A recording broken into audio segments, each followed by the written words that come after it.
lost and confused and thinking that you can't take anymore. No, no, no, don't worry about nothing, oh, it's all gonna be good. Oh, oh, oh, oh, you're really something now, didn't you know that you could? No, no, no, don't worry about nothing, oh, it's all gonna be good. Don't worry about nothing, nothing, oh, it's all gonna be good. Breathe like you know you should. Yeah, breathe till you've understood. Until you're feeling like it's up again. Feel the sunlight on your skin. Keep your heartbeat beating. Go on, breathe in.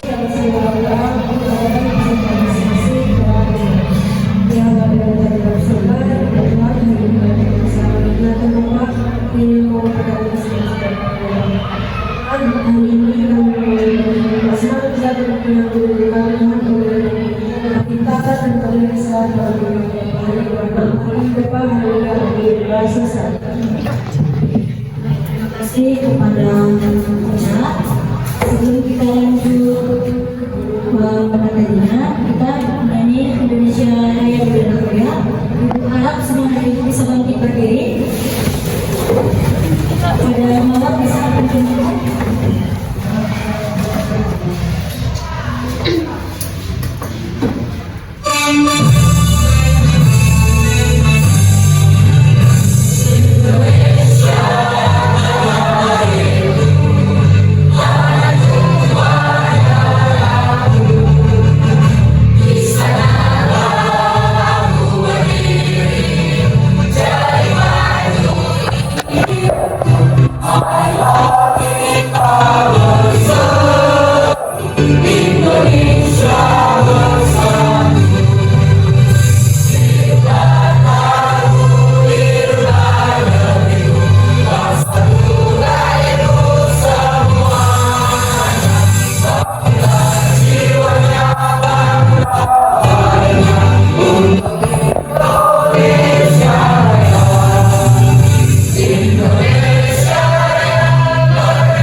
Terima kasih ya Ibu, silakan duduk.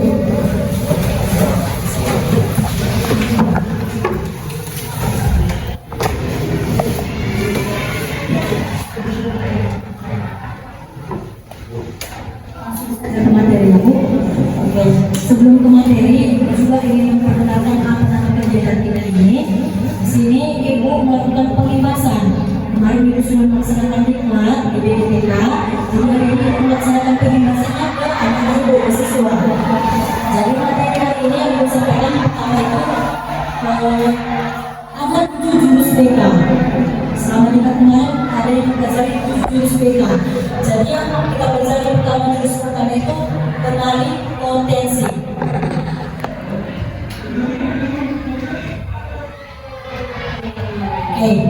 Ibu harap ada yang mau membacakan satu orang, ada yang bersedia dari ke sini.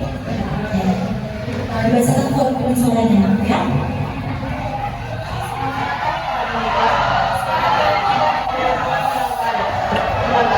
Sini kalian akan mengenal diri untuk mengoptimalkan cara berpikir, merasakan kondisi diri mengalir, mengoptimalkan dan lebih baik semakin hadir.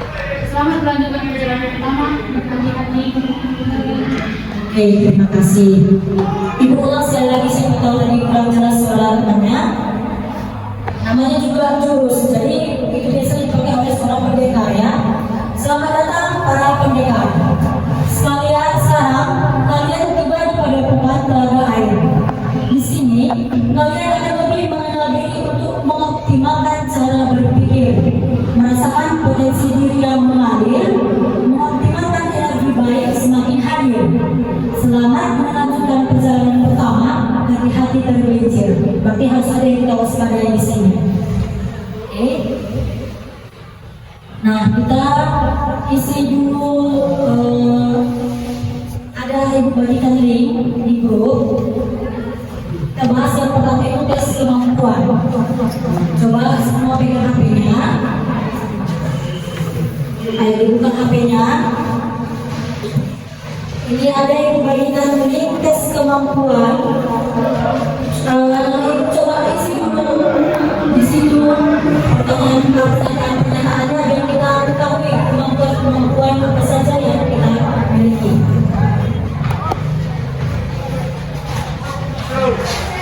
Masih selawatnya sekitar 57 menit ya.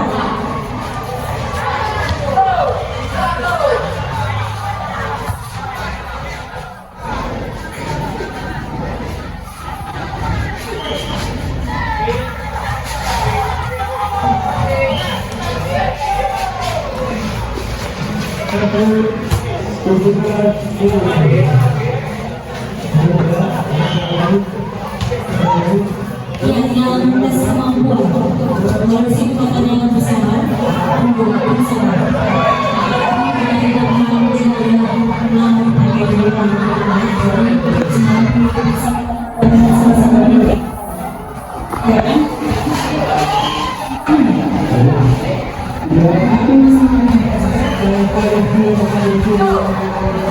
Sambil-sambil menunggu yang satu yang proses.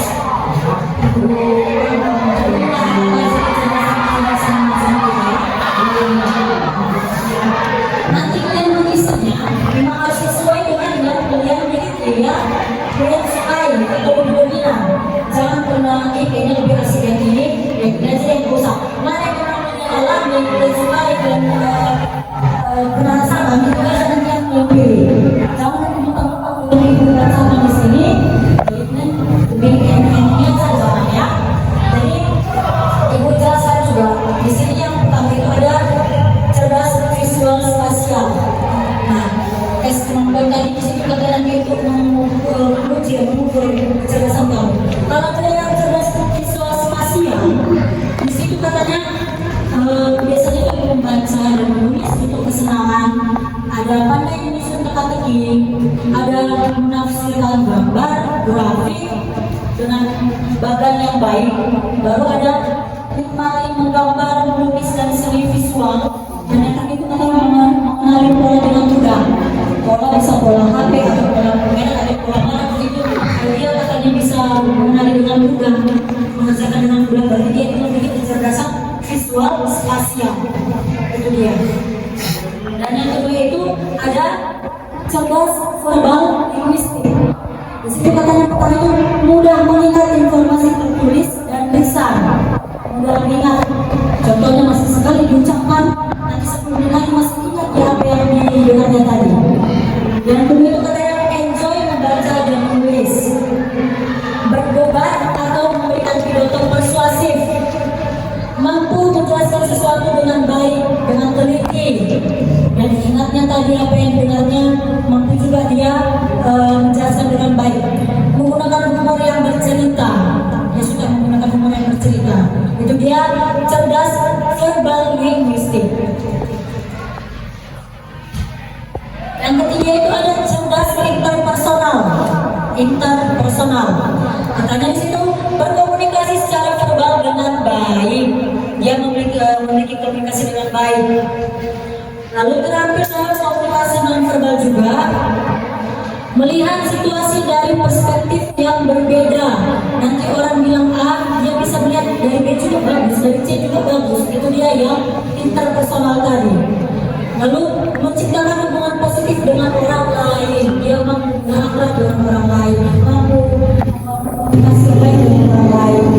Lalu menyelesaikan konflik dalam pengaturan grup. Lagi dia mampu menyelesaikan konflik dalam grup berkelompok. Itu dia cerdas interpersonal. Lalu yang cerdas intrapersonal, ini yang intra ya. Yang tadi inter, ini intra. Di situ katanya menganalisis perawatan dan pengembangan sendiri dengan baik. Sadar, tingkat kesadaran dirinya itu bagus. Dia mampu memahami, mengenali dirinya dengan baik. Itu yang intrapersonal. Yang kedua itu menikmati ketika menganalisis teori dan ide. Dia menikmati. Karena ada juga orang yang nggak suka dengan teori dan analisis itu kan. Dia yang intrapersonal dia suka. Yang ketiga itu memiliki kesadaran diri yang sangat baik seperti yang ibu bilang tadi. Yang keempat, pahami dasar motivasi dan perasaannya sendiri. Dia mampu memahami perasaannya, dia mampu juga memotivasi dirinya. Itu dia yang interpersonal. Lalu yang keempat itu ada cerdas kinestetik. Hampir dalam menari dan olahraga, namanya juga kinestetik. Dengan tindakan, terampil dalam menari dan olahraga, menikmati membuat sesuatu dengan tangannya, dengan hasil karyanya sendiri, memiliki koordinasi fisik yang sangat baik, ingat dengan melakukan daripada mendengar atau melihat. Dia lebih hafal dengan melakukan.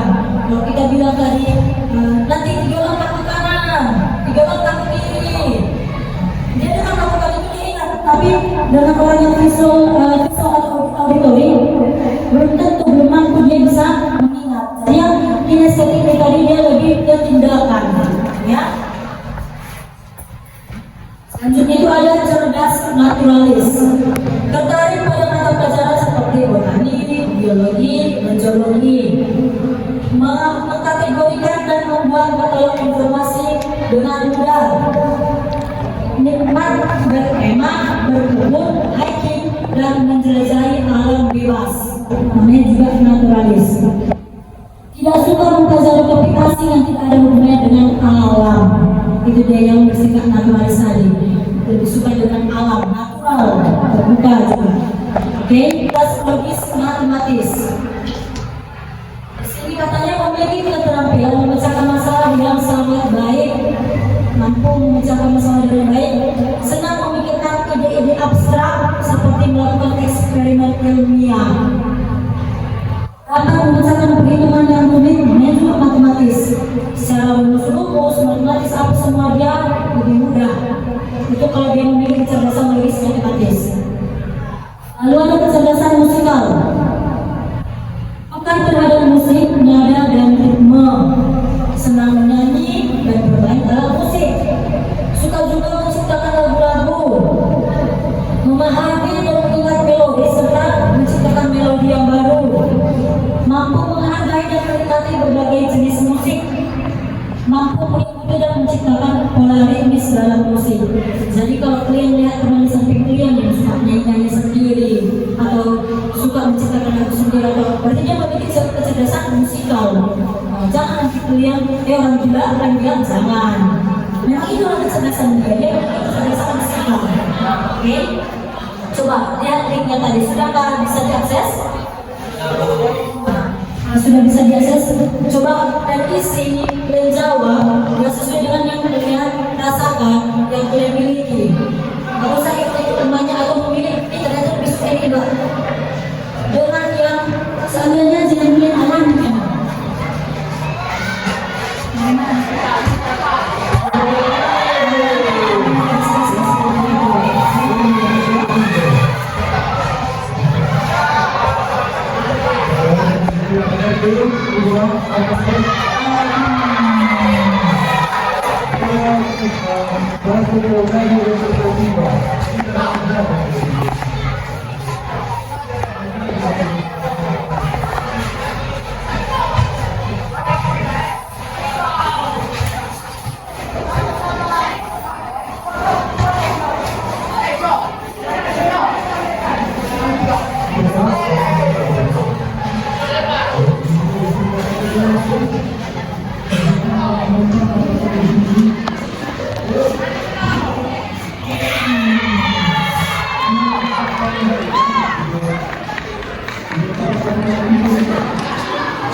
dan bulan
ada lagi yang sudah bisa.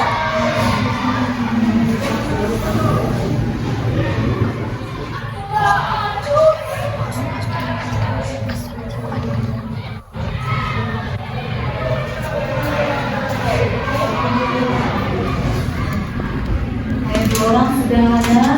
Saya ada lagi.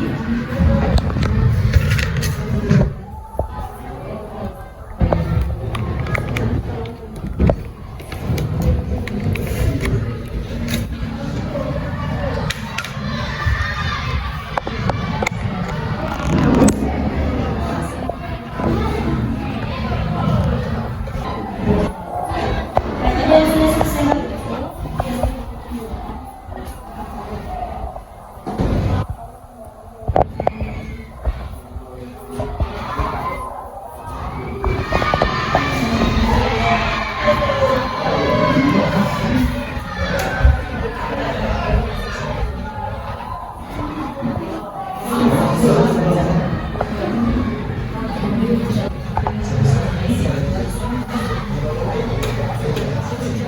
Oke, berhubung sudah ada yang selesai, Ibu minta kepada Rizky dulu, Rizky, silakan berdiri bacakan apa kecerdasan yang kamu miliki itu.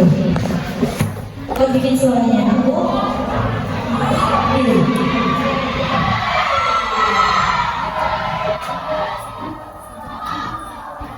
Sebutkan berapa persen dia yang berhasil ya? Kalau saya nanti 32%. Oh, 95% kecerdasan, 92% kecerdasan musikal. Ya, terima kasih sekali kamu. Berarti Rizky memiliki kecerdasan musikal. Dari kata situ peka terhadap musik, nada irama, senang menyanyi dan bermain alat musik. Mungkin bukan yang bisa teman-teman musik kalian. Memang benar Rizky sering menyanyi atau suka musik kelas. Oke ya, pas ternyata ya. Oke. Siapa lagi tadi yang udah? Aku? Siapa tadi yang udah? Kamu dia tadi siapa tadi yang sudah datang ke sini? Esa?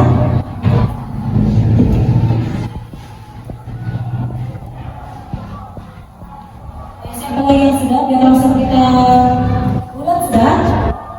Silakan berdiri aku sebutkan berapa persen dan apa yang sudah sedikit.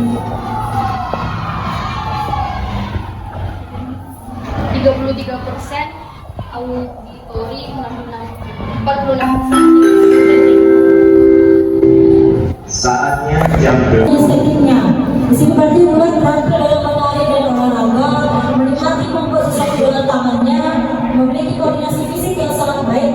Ingat dengan melakukan dan para mendengar dan melihat. Benar itu kan? Nah, jadi hanya itu sampel yang ibu ambil dulu aja perwakilannya. Biar kita lanjut lagi nanti. Mungkin yang belum selesai bisa nanti belajar hasilnya, bisa belajar yang berarti saya ini kecerdasan yang saya miliki. Berarti semua sudah paham ya? Oke. Lalu kita lanjut gaya belajar dan pembelajaran terdiferensiasi.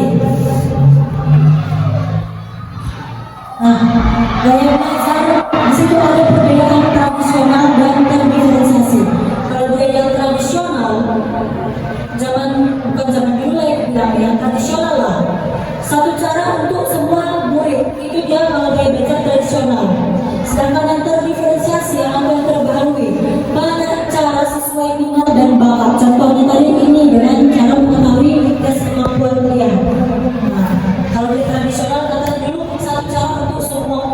disamakan. Baru yang tradisional itu fokus pada kurikulum semata. Sedangkan yang sekarang itu kurikulum dan pengembangan diri murid itu fokus kita. Ikut kepada pengembangan diri dan hanya fokus pada kurikulum aja. Baru yang ketiga adalah produk belajar seragam yang tradisionalnya. Sedangkan yang terdiferensiasi produk belajar beragam sesuai potensi yang dimiliki. Lalu yang tradisional yang keempat itu katanya ada muridnya pasif. Jadi itu guru yang lebih aktif. Kalau dia tradisional, sedangkan yang terdiferensiasi murid aktif dan terlibat secara personal. Itulah yang sekarang kurikulum yang kita jalani sekarang, ya kan? Ada yang project, ada yang ilmiah, semuanya. Jadi itu perbedaan yang tradisional dan terdiferensiasi. Lalu dalam aspek kontennya, penjelasannya di situ apa yang dipelajari murid. Contohnya, murid yang memiliki literasi tinggi diberi teks analisis. Murid lain membaca, murid kasar atau menonton video. Jadi kalau dia dalam aspek kontennya itu mana yang dia memiliki tingkat membaca yang tinggi, itu yang diberikan teks analisis. Kalau yang lainnya itu membaca yang kasar atau menonton video. Baru dalam aspek prosesnya, bagaimana murid belajar. Contohnya itu murid belajar melalui diskusi, praktik, simulasi sesuai gaya belajarnya. Dan yang ketiga itu aspek produk. Bagaimana murid menunjukkan pemahamannya. Baru contoh itu murid yang menulis esai, membuat video atau poster. Yang kita lihat dalam proyek yang kita kemarin, ada yang membuat makanan, dia bikin stiker, bikin produk ini. Ibu rasa kita semua sudah aktif lah di dalam kurikulum merdeka ini. Itu dia. Lanjut kita mengenai 3 gaya belajar. Ini juga ibu bagikan link supaya kalian mengenal gaya belajar kalian. Coba dibuka HP-nya. Ibu bagikan link gaya belajar. Tes gaya belajar. Di situ ada 3. Tes gaya belajar bagus visual, auditori atau kinestetik katanya. Ibu langsung kerjakan dari sekarang. Sudah kita belajarnya juga. Gaya belajar apa rata-rata yang kamu miliki? Ayo, ya bisa dari sekarang aku. Tes gaya belajar.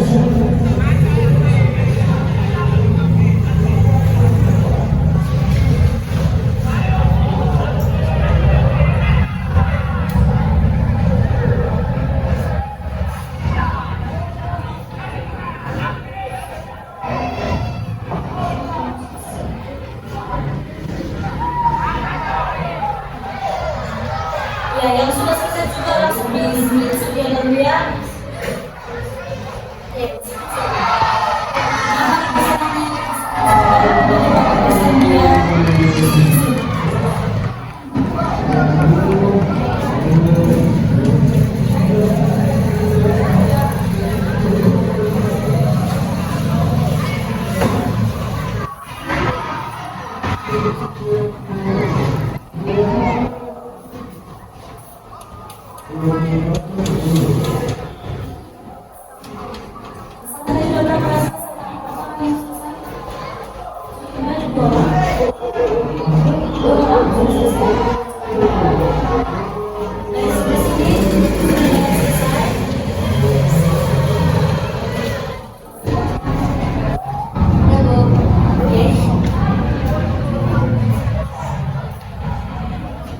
Sebelum ibu jelaskan mengenai 3 gaya belajar, kita sesuai yang sudah selesai.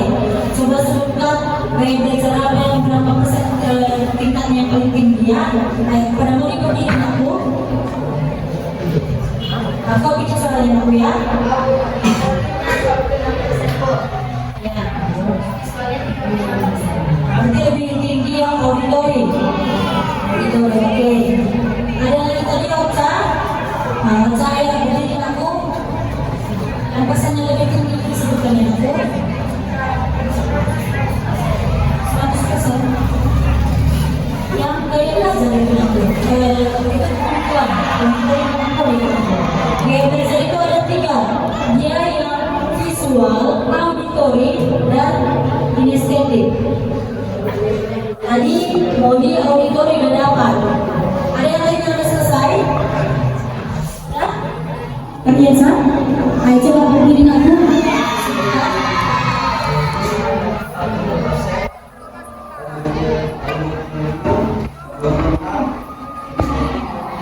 Oke, lebih tinggi visual ya. Oke, bagian visual, bagi auditori. Ada lagi yang lain yang sudah selesai gaya belajarnya? Bagaimana kan sudah? Jelaskan mengenai gaya belajar ini. Yang pertama adalah gaya belajar visual atau visual learning. Yang katanya di sini yang pertama lebih mudah mengingat informasi dalam bentuk gambar, grafik, warna atau lukisan. Senang membaca dan mencatat. Tertarik pada tampilan visual seperti diagram, mind map, video, ilustrasi atau slide presentasi seperti ini. Yang dipilih sekarang dari semua belajarnya dengan seperti breakdown. Lalu saat mengalami pelajaran cenderung membayangkan dalam pikirannya. Strategi pembelajaran yang efektif menggunakan gambar, atau konsep video, infografik, asal boleh membuat catatan warna-warni, mind map atau sketsa. Nanti yang dimiliki Ferdiansa tadi, dia gaya belajar visual. Pas Ferdiansa, memang lebih suka dengan seperti ini lalu gambar. Oke, itu dia ya. Jadi orang nanti belum bisa lihat hasilnya. Ini Ferdiansa perhatian dia sudah memaparkan tes gayanya, dia lebih suka yang visual dengan gambar, melihat. Lalu yang kedua, gaya belajar auditory atau auditory learn. Yang pertama itu cepat paham jika informasi disampaikan secara lisan. Atau yang artinya itu biasa kita dengar mulut ke mulut, ya. Senang berdiskusi, mendengarkan penjelasan atau mendengar suara guru. Lalu mudah mendengar informasi yang didengar seperti lagu, cerita atau percakapan. Cenderung mengulang informasi dengan cara mengucapkan. Strategi pembelajarannya itu gunakan diskusi, tanya jawab, beragam suara, atau edukatif. Dua materi dengan kata-kata sendiri. Itu nanti yang dimiliki kita mau dipas, mau di Aku.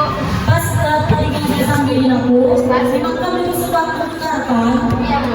Nanti kamu suka dengarkan orang Cipura. Iya, enggak, Bu. Nah, jangan ya. Iya, Bu. Berarti dia mau dia lebih suka mendengarkan gaya belajarnya. Iya. Bisa dari lagu, bisa dari suara guru. Iya. Ya. Lalu, berapa yang dapat gaya belajarnya STI? Aku. Udah coba. Berapa persen STI-nya? Sebutkan aku. 46%. 46 STI yang lainnya? Auditori 33%. Visual 20%. Oke, berarti dia 46% kinestetiknya. Berarti sama juga dengan kemampuan kecerdasan individu bulan tadi. Dia lebih suka dengan tindakan. Di sini kita pelajari gaya belajar kinestetik itu yang pertama, belajar lebih efektif dengan menyentuh, bergerak, melakukan langsung atau bertindak, ya kan? Yang kedua katanya suka praktek, eksperimen atau aktivitas fisik. Lalu tidak bosan jika hanya duduk diam terlalu lama, dia tidak bosan orangnya. Lalu sering menggunakan gerakan tangan saat berbicara atau belajar. Mungkin ya, sering memperhatikan budaya seperti ini tangannya. Dia juga memiliki gaya belajar kinestetik atau dan juga kalau saja bercerita gini tangannya. Iya, itu memiliki gaya belajar kinestetik. Strategi pembelajaran itu yang efektif menggunakan permainan yang edukatif, simulasi, eksperimen atau bermain peran. Sertakan aktivitas fisik dalam pembelajaran seperti berdiri, saat menjawab atau berjalan itu ya. Jadi setelah yang lain juga selesai mengerjakan tes gaya belajarnya. Jadi semua sudah hafal ya, ada 3 gaya belajar ya. Nah, pertama tadi apa? Iya, visual. Apa itu visual? Dengan cara menulis. Yang kedua, auditori dengan cara. Dan yang terakhir, dengan cara pelaksanaan tindakan untuk berlaku. Oke, jadi berdasar mengenai 3 gaya belajar ini sudah paham semua. Jadi berhubung juga kita jurusan ya, SMK. Jadi kita memiliki jurusan. Kita pelajari juga lagi nih karir masa depan sesuai dengan potensi yang kita miliki ya. Oke, jadi ini Yang pertama katanya ada realistik, praktis, fisik nyata. Individu yang suka bekerja dengan benda, mesin, atau kegiatan fisik seringkali lebih tertarik pada pekerjaan yang melibatkan keterampilan praktis atau teknik. Contohnya, mekanik, tukang listrik, teknisi, polisi, petani. Walaupun kamu lulusan multimedia ataupun manajemen perkantoran, tapi kalau ada skill-skillnya bisa bertukang di rumah, bertukang elektronik ataupun apa, itu dia bisa nanti pelajari. Saya itu ada intensitas saya itu realistik, itu dia. Jadi Dina itu karirnya itu mekanis, tukang listrik, teknisi, polisi, petani. Dia realistik. Yang kedua, investigatif, yaitu analitis dan intelektual. Individu yang tertarik pada pemecahan masalah, riset, atau aktivitas yang membutuhkan pemikiran analitis atau penelitian. Contohnya di situ ada ilmuwan, dokter, analisis data, insinyur, peneliti, psikolog.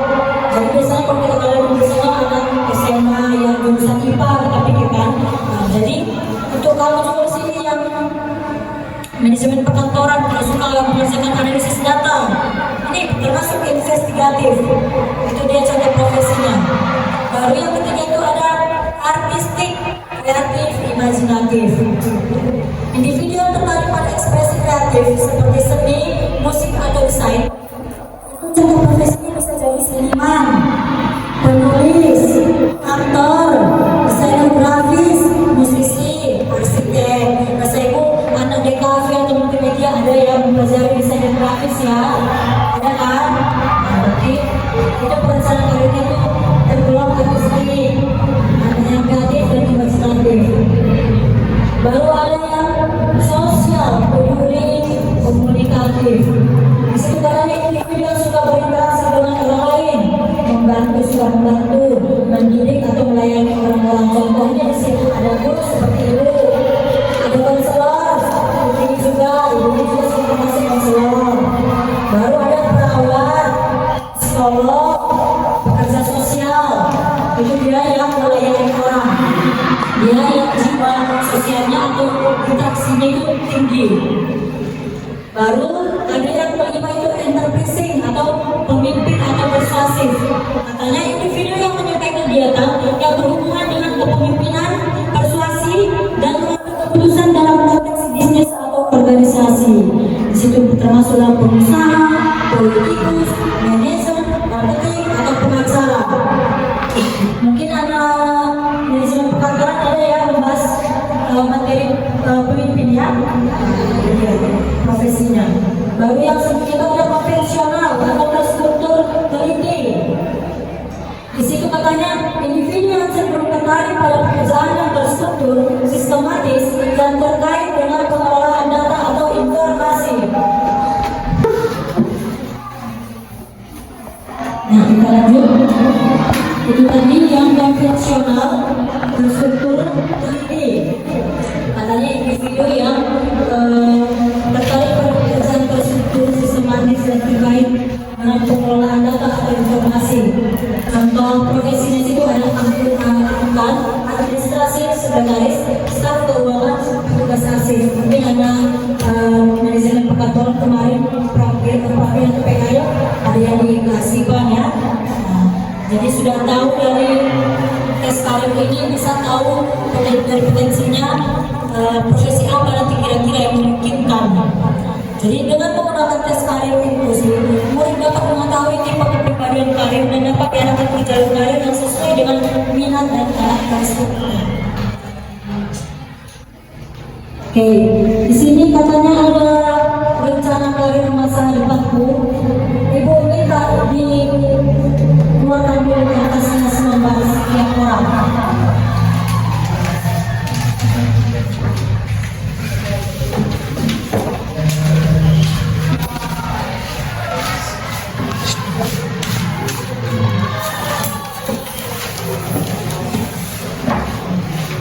Oke, jadi dari yang kalian sebutkan tadi, coba kamu tuliskan dulu rencana karir apa yang sudah terlintas di pikiran. minimal 3, setiap orang disuruh karirnya minimal 3, harus 3. Kalau tadi sudah ada profesi-profesi yang ibu sebutkan, ada guru, ada arsipa tadi, ada seniman, arsitek. Jadi coba dulu yang dari sudah kamu pelajari soal PKL dengan yang kamu minati, tulis 3 karir yang memungkinkan nanti sesuai dengan yang kamu miliki, potensi yang kamu miliki. Ayo, kalau malah ya, hanya tuliskan profesinya, arsip kah, atau menjadi manajer kah, atau menjadi guru kah, sesuai dengan potensi yang kamu miliki. Hah?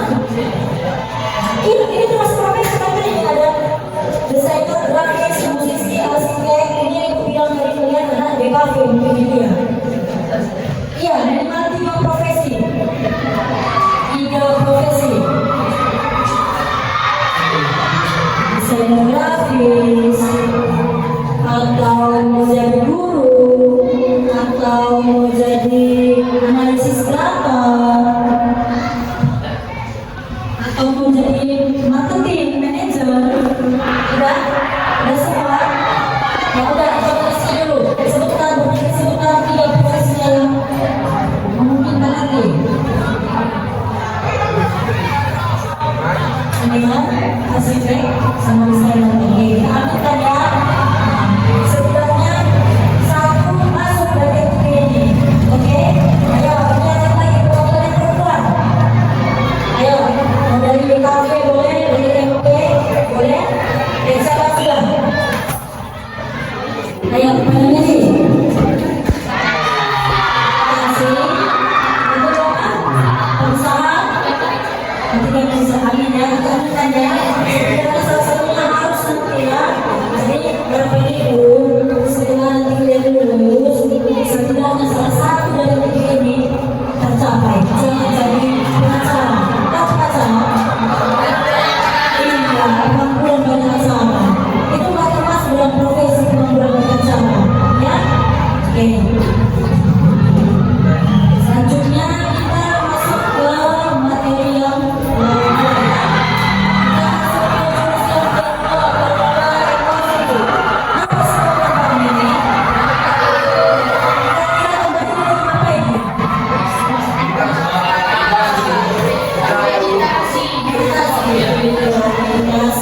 tarik nafas, ya, itu yang gambar yang kedua.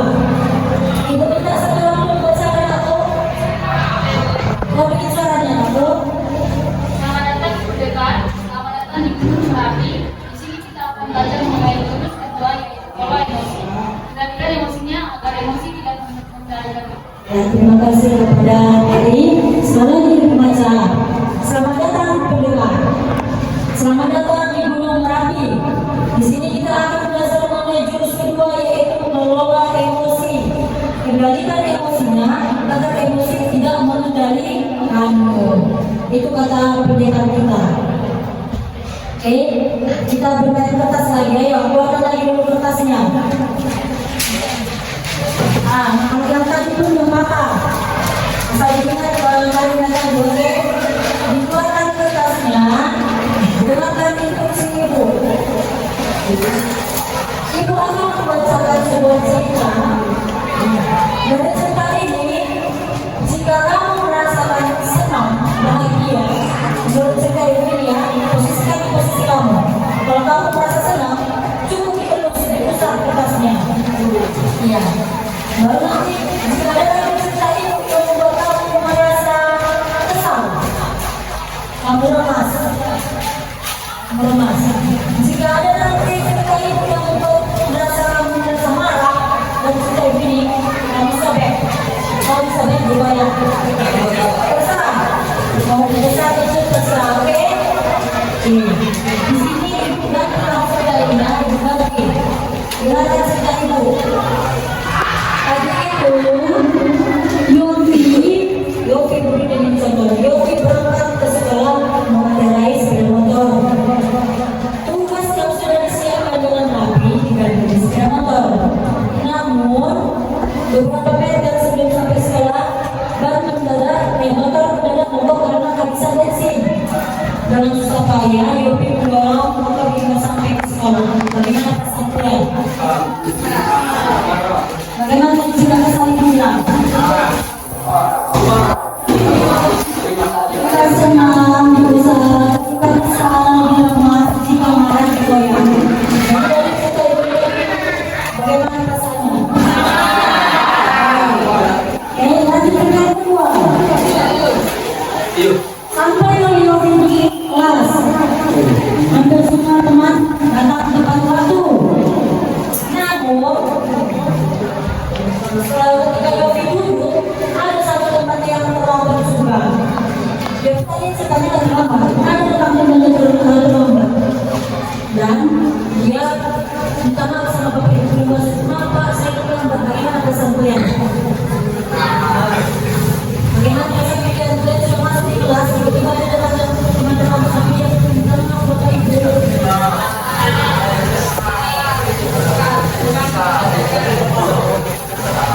Oke.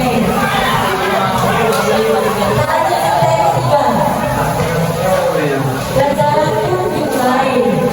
Kalau pertama kali belajar, sekali berhenti. Oke. Pelajaran pun dimulai. Oke. Saat mengumpulkan tugas, ternyata tugas seperti yang ini belum nampak PR-nya. Mereka menyiapkan, tapi karena PR-nya mengumpulkan dalam dulu, mengumpulkan PR-nya depan, nampak. Bagaimana kesaksian?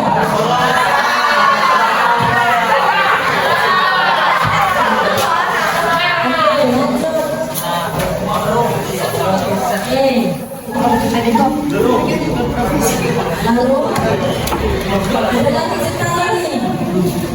Guru lagi WhatsApp menangkan ada teman di samping yang ketiduran. Bagaimana kesatuan?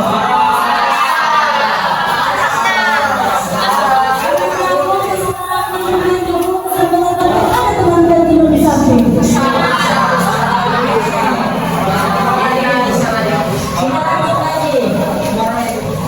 Lalu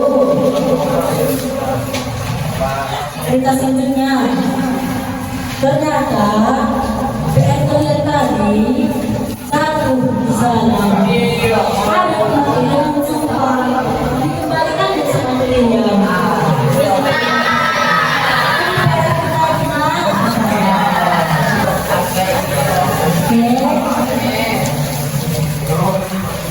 Baru beliau konsultan sama ibu ini kepada jangan saya tetap ada dia nak mari apa kesatuan.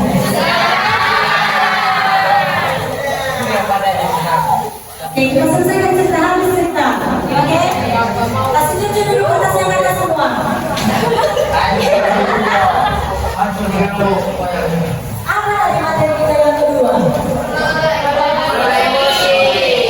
Kenapa ibu bercerita kalian juga ikut emosi, ikut senang, ikut kesal, mana kelasnya masih mulus? Kelasnya masih mulus.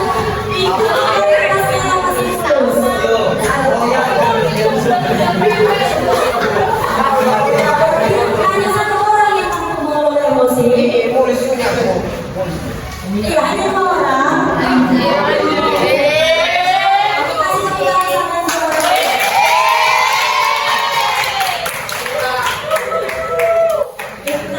Padahal materi kita masih menjelaskan dari masih video mengelola emosi. Bercerita emosi kita ikutan semua terbawa emosi. Hanya dua orang yang mampu mengelola emosinya. Oke, tidak masalah. Tidak masalah. Oke. Ya, disimpan kertasnya, disimpan. Biar kalian tahu seperti itulah baru dari pasangan kalian. Berarti belum mampu mengembalikan. Oke. Kita pelajari dulu sini emosi.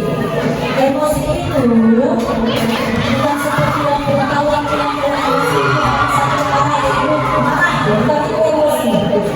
Emosi itu adalah perasaan-perasaan yang kalian rasakan, baik itu perasaan happy, senang, excited, semangat, tender, tenang, ada scared, takut, ada angry, marah, dan ada sad, sedih. Itulah namanya emosi. Jadi jangan berpikir, aku emosi ya, bagaimana emosi ini? Kemarin Jadi inilah dia jenis-jenis atau bagian-bagiannya emosi tadi. Ada 6, ada happy, ada senang, semangat, tenang, ada takut, ada sedih. Lalu kita pelajari dulu tentang emosi secara biologi. Ini kalau kita bilangnya biologi ya. Ada di sini katanya yang kompleks, ada di atas, ada happy, ada happy. Oke, coba diikat semua tangannya seperti ini. Itu dan aja jempolnya. Oke, tunggu Mary, itu aja jempolnya begini semuanya. Katanya, kalau kita melakukan seperti ini, kita mampu mengendalikan pikiran dan perasaan kita. Oke, inilah kita sebut pawang. Pawang lah kita bilang ini. Pada mode ini kita berpikir tenang, logis, penuh pertimbangan. Oke, kita bisa mampu mengendalikan pikiran dan perasaan kita kalau seperti ini. Pawangnya pawang ingat. Oke, bagaimana jika pawangnya hilang kendali? Angkat tangannya. Angkat tangannya. Bagaimana jika pawang hilang kendali? Katanya di situ jika pawang yang hilang kendali, maka perasaan juga akan diambil alih. Kita tidak mampu mengontrol perasaan kita. Kalau perasaan kan? Ini namanya limbik, ya limbik buron. Itu dia tadi. Jika pawang ini tadi hilang, jika berisi limbik, maka kita bisa mengendalikan perasaan kita. Perasaan. Bagaimana jika selimbik ini hilang, si buron ini hilang? Buka dulu. Keluarlah musuh. Apa itu? Tidak bisa kita mengendalikan perasaan dan pikiran kita. Itulah yang tidak bisa lagi terbalik.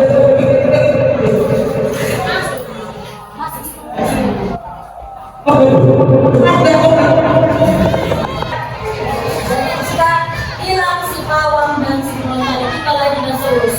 Yang artinya kita tidak bisa mengendalikan pikiran dan perasaan kita. Coba dulu ingat dulu waktu kuliah lagi menangis. Bagaimana tangan kuliah? Kan? Itu tanda kita lagi menahan. Pawang ini bekerja. Dia menahan mengendalikan emosi dan pikiran, perasaan dan pikiran kita. Tapi kalau semua hilang kendali lepas, maka emosi kita juga lepas keluar. Bagaimana cara mengendalikannya? Ini dia.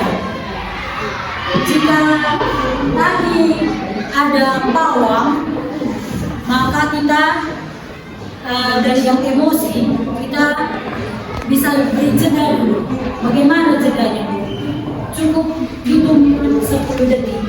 Jika kalian lagi marah atau lagi takut atau lagi sedih, cukup hitungan 10 detik sebelum kalian bertindak.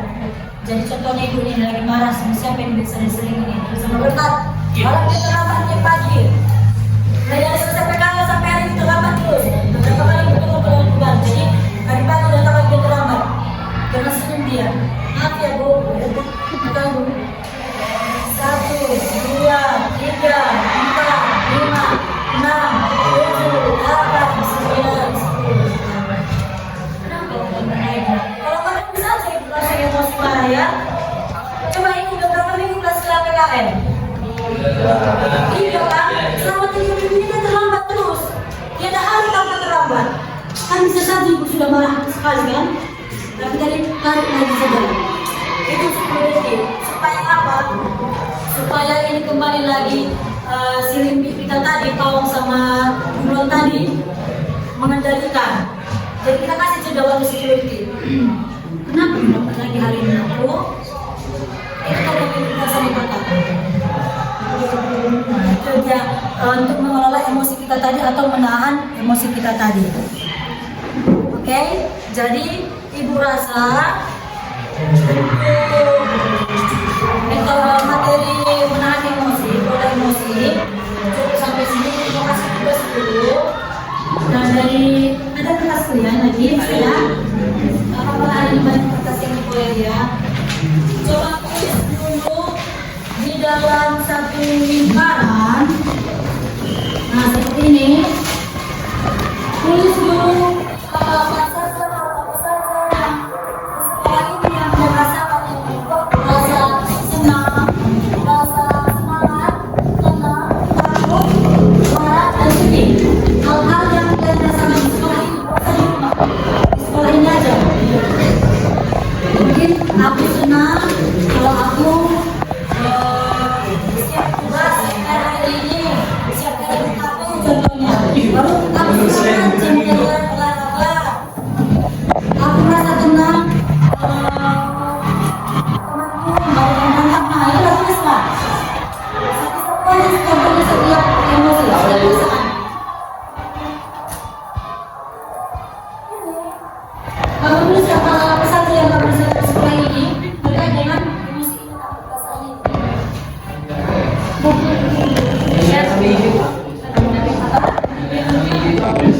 Yang merah, yang sedih, yang takut, yang marah, bisa.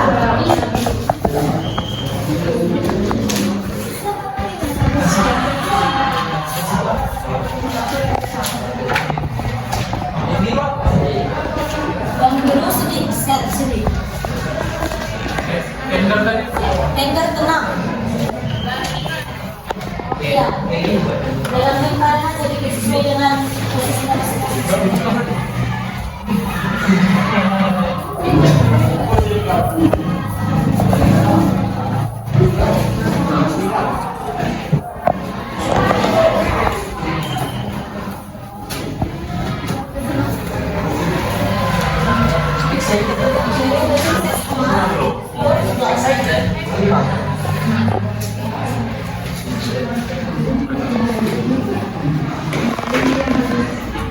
Ini nanti buku ya dari buku tahu itu sama dari buku tahu dalam kegiatan apa yang dari buku tahu apa yang mau dia sedih takut ini buku ya.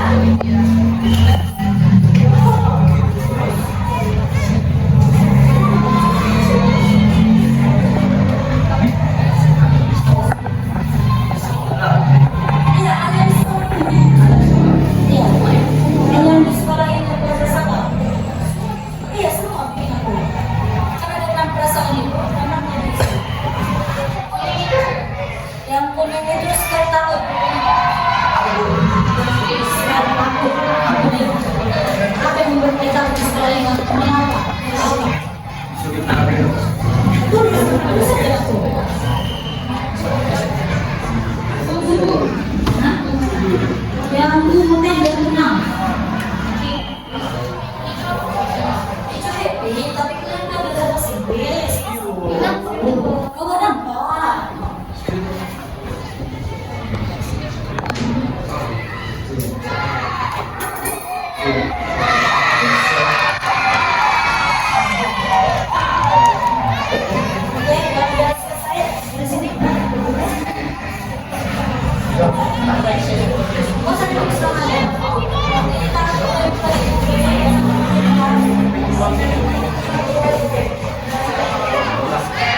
Ibu aja nih sampai bilang sampai sekarang ibu ingat loh ibu kuliah yang begini gitu. Kalau teman tuh jadi semangat lagi.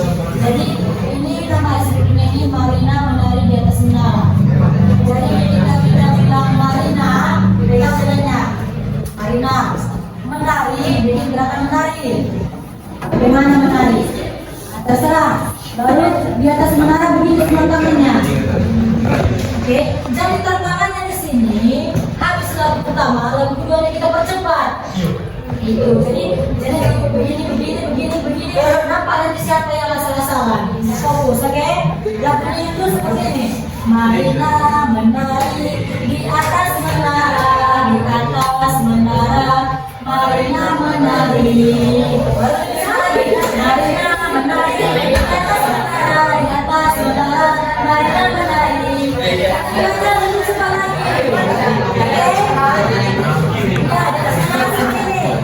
Seperti ini Marina bercanda. Oke, nanti semua ya. Kita mulai ya, 1, 2, 3 ya. Marina menari di atas menara, di atas menara. Marina menari, Marina menari. Jangan istimewa.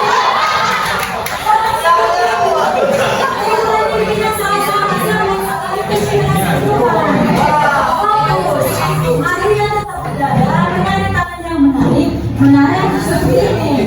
Jangan diikuti ya. Ibu nanti bikin asal-asalan. Oke? Ya tadi tengok siapa yang salah tidak dikasih hitungan di depan. Oke, kita ya. 1, 2, 3 ya. Marina menari di atas menara.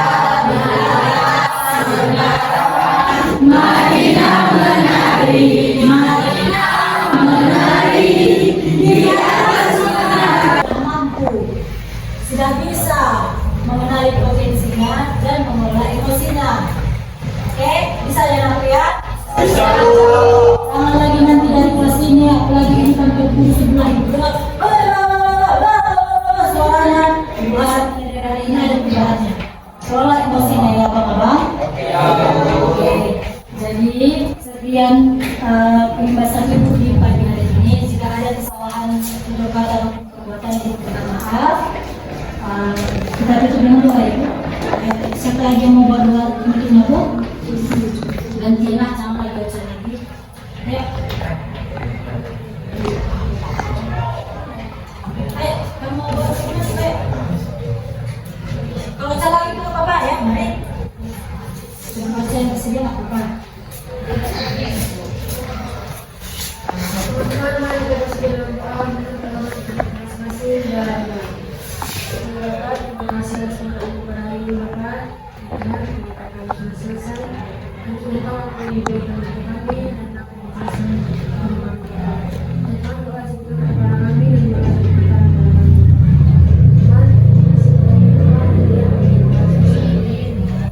Terima kasih anak-anak.